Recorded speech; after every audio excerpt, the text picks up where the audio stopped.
Nous voici donc dans l'exercice que vous, clients, vous adorez faire. C'est une passion, je crois, pour certains. Non, c'est pas du tout vrai, hein. C'est la galère, qu'on se le dise tous. C'est un petit peu le talon d'Achille encore de nos poêles à bois. Il n'existe pas, malgré ce qu'on peut vous dire, de surface vitrée qui ne se noircit pas, ou alors j'ai entendu dire aussi qui se nettoie toute seule. Qu'on se le dise, on a des systèmes aujourd'hui, donc vous voyez par exemple sur ce poêle là, on a ici une petite feuillure dans l'acier.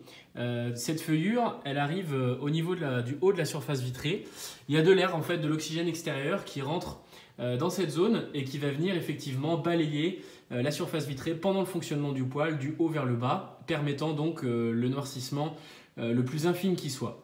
Alors, déjà, une question que vous vous posez tous, en tout cas qu'on nous pose énormément, c'est en fait la fréquence du nettoyage de la surface vitrée.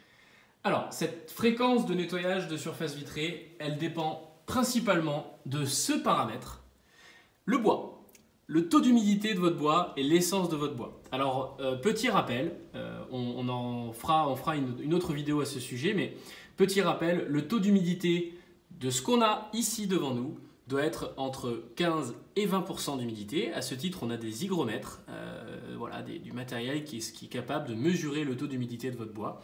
Et aussi l'essence de bois. Je rappelle ici les essences de bois, préférables dans l'utilisation de combustible poêle à bois. Donc on a le chêne, le frêne, le hêtre, le charme, le châtaignier et l'orme. Voilà, là on a les 6 feuillus durs à privilégier pour l'utilisation donc dans un poêle à bois.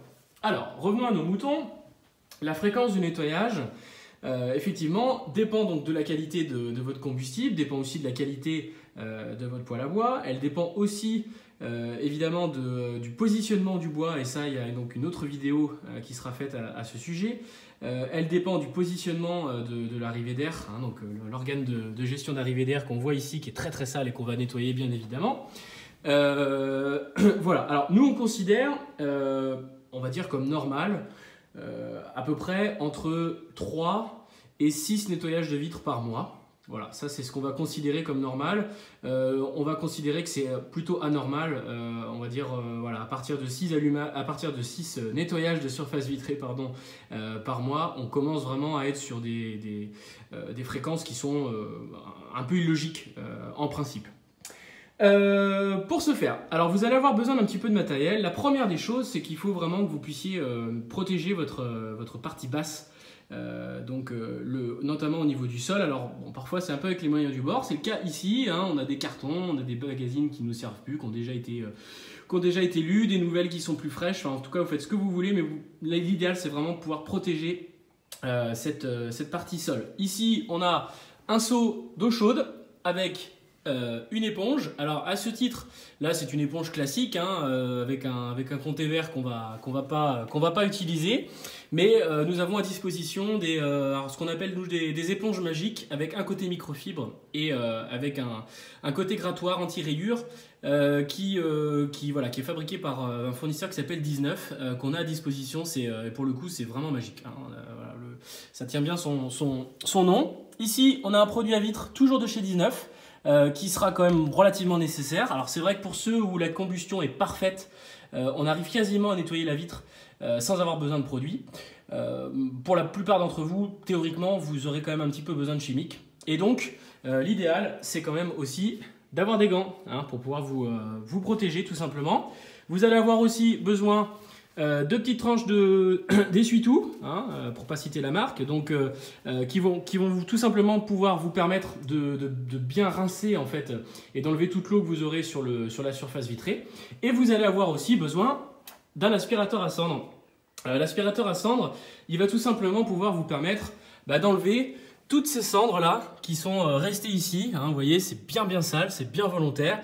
Vous allez pouvoir aussi enlever toutes les cendres qui sont au niveau du bord de votre surface vitrée avant de procéder au nettoyage, et aussi d'enlever les cendres qui sont gênantes à l'intérieur du poêle tout en laissant, hein.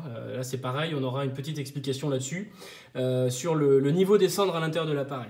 Alors, tout réside déjà dans un premier temps sur le fait d'humidifier votre surface vitrée. L'important, ça va être vraiment déjà de commencer à faire un premier pré-nettoyage simplement avec de l'eau. Hein. Donc l'idée c'est vraiment de venir humidifier le plus possible votre surface vitrée. Et vous voyez, déjà comme par miracle, hein, alors on dit souvent que les cordonniers sont les plus mal chaussés, ben nous on a quand même du bois qui est quand même relativement de qualité, parce que oui, on est chez moi. Et déjà vous voyez que rien qu'avec de l'eau chaude et une éponge, on arrive déjà à enlever une première charge de noircissement de vitre qui est quand même relativement importante. Dans un second temps, on va tout simplement venir pulvériser le produit. Alors je fais le choix volontairement de ne pas protéger les joints donc, de l'intérieur de la porte qu'on va venir retrouver ici sur tout le périmètre. Tout simplement parce que en fait, la manière de venir projeter le produit, c'est celle-ci. On vient projeter le produit tout simplement dans un premier temps en partie haute. Le produit va donc tout simplement descendre. On le laisse agir et on va venir le récupérer avant qu'il ne vienne vraiment complètement en partie basse. Voilà, donc le produit, il est arrivé en partie basse. Et là, du coup, tout simplement, on va venir faire l'inverse. C'est-à-dire que là, on va venir remonter le nettoyage du bas vers le haut. Et ainsi, tout simplement, on va ne pas avoir le produit donc, sur la partie basse. Vous voyez, le produit il dégouline, il part en partie basse, mais j'ai aucun produit qui va venir s'agglutiner sur mes parties joints. On vient tout nettoyer hop, en amont. Voilà.